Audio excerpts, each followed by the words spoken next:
Good morning all friends, स्वागत है आपका अपना YouTube channel Amit mathematics classes में और मैं हूं अमित कुमार। तो फ्रेंड्स, आज के इस वीडियो के माध्यम से हम आ चुके हैं विलोपन विधि और प्रतिस्थापन विधि लेकर के। विलोपन विधि और प्रतिस्थापन विधि लेकर के आए हैं, जो कि इस वीडियो के माध्यम से विलोपन विधि और प्रतिस्थापन विधि का जितना सारा कंसेप्ट है उस सारा कंसेप्ट को दूर करने के लिए आ चुके हैं इस वीडियो के माध्यम से। तो आइए सबसे पहले हम विलोपन विधि और प्रतिस्थापन विधि का क्वेश्चन सॉल्व करते हैं। तो सबसे पहले हम विलोपन विधि से क्वेश्चन सॉल्व करते हैं, उसके बाद प्रतिस्थापन विधि से कुछ क्वेश्चन सॉल्व करेंगे। तो सबसे पहले हम क्या करते हैं, सबसे पहले हम विलोपन विधि से क्वेश्चन सॉल्व करते हैं। आइए देखते हैं किस प्रकार से क्वेश्चन सॉल्व होता है। हम एक समीकरण ले लेते हैं विलोपन विधि का, 3x प्लस 4y बराबर 10, ये हमारा समीकरण 1 है। दूसरा समीकरण हम ले लेते हैं 2x माइनस 2y बराबर 2, ये हमारा समीकरण 2 हो गया। अब इस समीकरण को हम विलोपन विधि से सॉल्व करेंगे।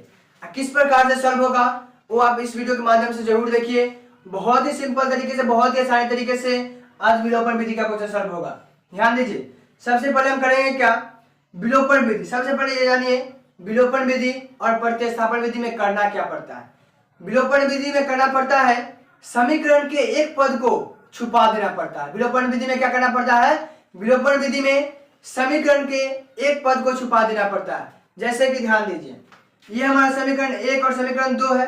अब इसमें हमें छुपाना क्या पड़ता है, जैसे समीकरण 1 और समीकरण 2 है, तो ये जो है पद, ये पद और ये पद, समीकरण 1 का पद और समीकरण 2 का पद, इसमें से कोई x का मान या y का मान दोनों छुपा देना पड़ता है। x का हो या y का मान दोनों आपको छुपा देना पड़ता है। ये तो आप जान गए।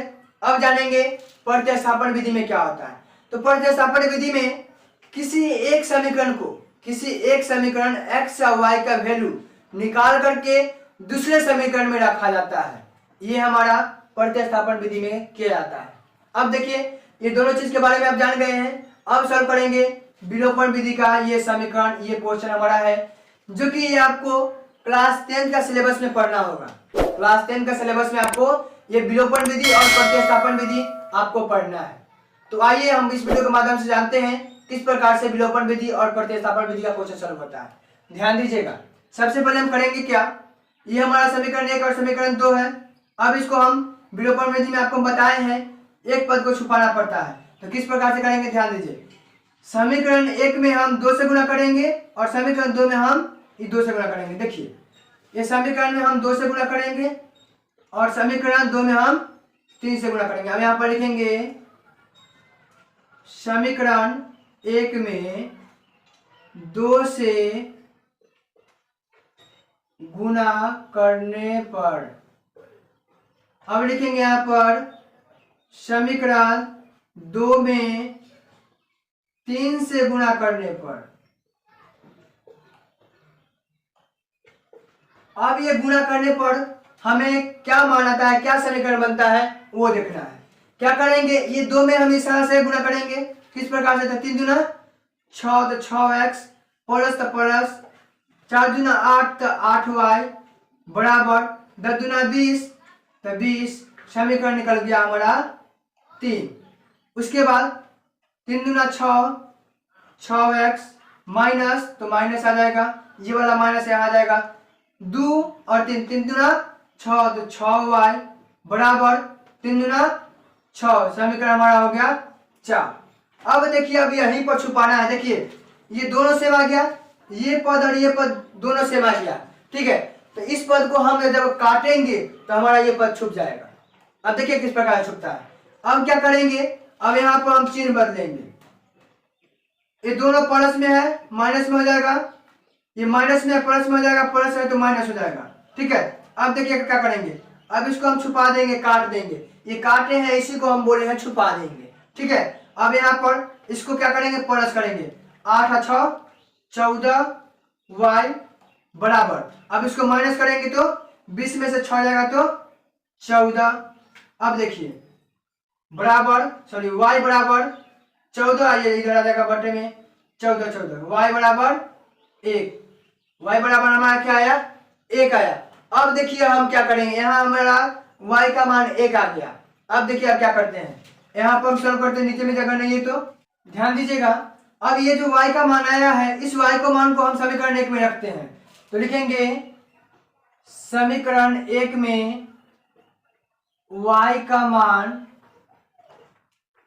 रखने पर, समीकरण हमारा एक ये है, तो यहां पर लिखेंगे 3x प्लस 4y बराबर 10। समीकरण एक यही है ना, ध्यान दीजिए। ये वाला समीकरण जो एक है यहाँ पर समीकरण है, यहाँ पर हम फिर से लिखे हैं। अब इस समीकरण में हम y का मान रखेंगे, तो 3x प्लस 4y के जगह पर एक आया है मान, तो हम एक रखेंगे बराबर 10। तो 3x प्लस 4 में हम 1 से गुना करेंगे तो 4 एकम 4 बराबर 10। उसके बाद अब हम क्या करेंगे, ध्यान दीजिए। यहाँ आ जाएगा 3x बराबर ये 10 यहाँ आ जाएगा, इसको इधर उल्टेंगे तो ये प्लस में है तो इधर जाएगा तो माइनस में हो जाएगा।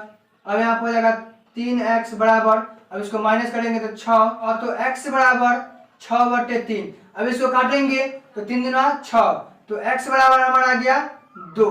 अब ध्यान दीजिए, यहाँ पर है आपका x बराबर y बराबर 1 और यहाँ पर आया x बराबर 2, तो यहाँ पर लिखेंगे अतः y बराबर 1 और x बराबर 2। यही आपका आंसर है स्टूडेंट। बहुत ही आसानी तरीके से आपका विलोपन विधि का क्वेश्चन सॉल्व हो चुका है। वीडियो अच्छा लगे तो लाइक सब्सक्राइब शेयर जरूर करें। अब क्या करेंगे हम, अब इसी क्वेश्चन को हम प्रतिस्थापन विधि से सॉल्व करेंगे।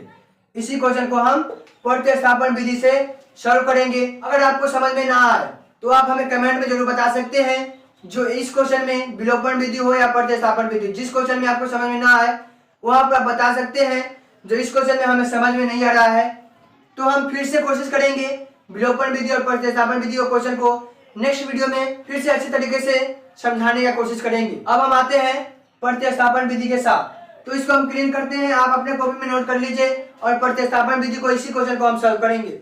तो अब हम आ चुके हैं नेक्स्ट क्वेश्चन की ओर। तो हमारा नेक्स्ट क्वेश्चन है प्रतिस्थापन विधि। तो प्रतिस्थापन विधि का क्वेश्चन ये हमारा समीकरण है, समीकरण 1 और समीकरण 2। इस क्वेश्चन को हम प्रतिस्थापन विधि से सॉल्व करेंगे और इसी क्वेश्चन से हम विलोपन विधि का क्वेश्चन सॉल्व किए हैं। अब देखिए किस प्रकार से प्रतिस्थापन विधि का क्वेश्चन सॉल्व होता है। तो हमारा समीकरण ये है, अब इसको हमको सॉल्व करना है। तो सबसे पहले हम आपको बता दिए हैं प्रतिस्थापन विधि में करना क्या पड़ता है। प्रतिस्थापन विधि में करना क्या पड़ता है जस्ट अभी हम आपको बताए हैं। फिर से हम बताते हैं। प्रतिस्थापन विधि में एक समीकरण से x या y का वैल्यू निकाल करके किसी दूसरे समीकरण में रखा जाता है। तो ध्यान दीजिए, समीकरण 1 से हम लेते हैं और x का मान निकालेंगे समीकरण 1 से। तो समीकरण हमारा एक क्या है, 3x प्लस 4y बराबर 10। समीकरण ये है। अब इस समीकरण में से हम x या y का मान निकालेंगे, लेकिन हम x का मान निकालेंगे, आप पर डिपेंड करता है आप किसका मान निकालें। x या y दोनों में से किसी का भी मान निकाल सकते हैं और उसके बाद समीकरण में रख सकते हैं। तो x का मान हम निकालेंगे इस समीकरण में से और y दूसरे समीकरण में रखेंगे। 3x प्लस 4y बराबर 10।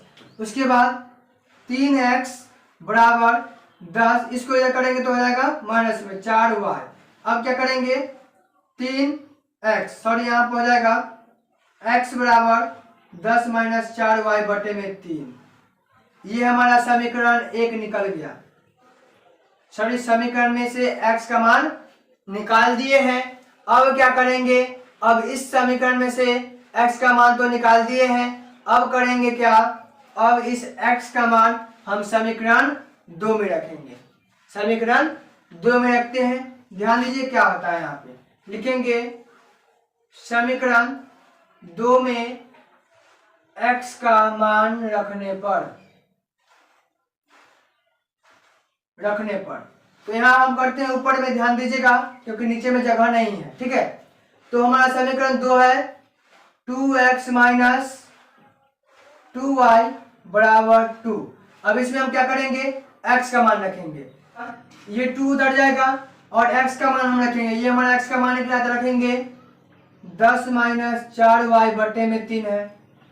ये अब उधर जाएगा माइनस 2y बराबर 2। अब क्या करेंगे, अब इस 2 में हम सारा से गुणा करेंगे तो हो जाएगा 10 दूना 20 माइनस 4 दूना 8y बटे 3 माइनस 2y बराबर 2। उसके बाद यहाँ पर हम करेंगे 20 माइनस 8y बटे में 3 है और 3 में हम दूसरे गुना करेंगे तो हो जाएगा 3 दूना 6y बराबर 2।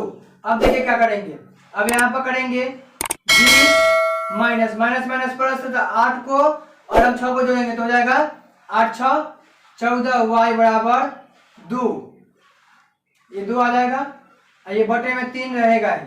ठीक है, उसके बाद अब हम करेंगे क्या, ध्यान दीजिएगा, अब हम करेंगे यहाँ पे 20 माइनस 14 बराबर 3 गुना 6। तो ध्यान दीजिए अब क्या करेंगे यहाँ पे, अब इसको हम क्या यहाँ पर हम करेंगे क्या, ये यहाँ पर उतार देंगे 14y बराबर, ये प्लस में है, सॉरी यहाँ पर 6 उधर जाएगा, ये प्लस में चल जाएगा तो माइनस में हो जाएगा 20, इधर ही माइनस लग जाएगा। अब यहाँ पर क्या होगा, माइनस 14 उतर जाएगा। अब इसको करेंगे 20 में से 6 घटाएंगे तो माइनस 14, यहाँ पर y लग जाएगा, करेंगे ध्यान दीजिए। अब यहाँ पर माइनस माइनस कट जाएगा तो यहाँ पर उतारेंगे y बराबर 14 बटे 14, 14 कट गया तो y बराबर 1, हमारा y का मान निकल गया। अब देखिए यहाँ पर x का मान निकला था तो x का मान हम समीकरण 2 में दिए हैं, ठीक है। उसके बाद y का मान निकला है तो अब इस y का मान को हम समीकरण 1 में देंगे, y का मान को समीकरण हम 1 में देंगे। तो बोर्ड पे जगह नहीं है इसलिए हम इसको क्लीन करेंगे, आप अपने कॉपी में नोट कर लीजिए। अब इधर से हम क्लीन करते हैं, ठीक है, और सॉल्व करेंगे जो बचा हुआ है। सो अब y का मान समीकरण हम 1 में रखेंगे, तो ध्यान दीजिए। अब यहाँ पर लिखेंगे समीकरण 1 में y का मान रखने पर तो समीकरण हमारा एक ही है ना, 3x प्लस 4y बराबर 10। इसमें हम y का मान रखेंगे, एक बार हम x का मान रखे थे, अब हम y का मान रखेंगे। यहाँ पर आएगा 3x प्लस y बराबर 10। यहाँ पर देखिए y की जगह पर हम 1 रख दिए, ठीक है। यहाँ पर 3x उतर गया, प्लस उतर गया, 4 उतर गया, y की जगह पर हम 1 रखे हैं, 10 के 10 उतर गया। अब क्या करेंगे, 3x प्लस 4 में हम 1 से गुना करेंगे तो 4 ही आएगा, उसके बाद 10, तो 3x बराबर 10, इसको इधर करेंगे तो प्लस में तो माइनस में जाएगा, तो 3x बराबर 6, इसको माइनस करेंगे तो आ जाएगा 6, तो x बराबर 6 बटे 3, इसको काटेंगे तो 2, यहाँ x बराबर 2। बहुत ही आसानी तरीके से ये आपका प्रतिस्थापन विधि का ये क्वेश्चन सॉल्व हो गया है। अब हम आपको विलोपन विधि और प्रतिस्थापन विधि का हम सारा क्वेश्चन सॉल्व कर दिए हैं।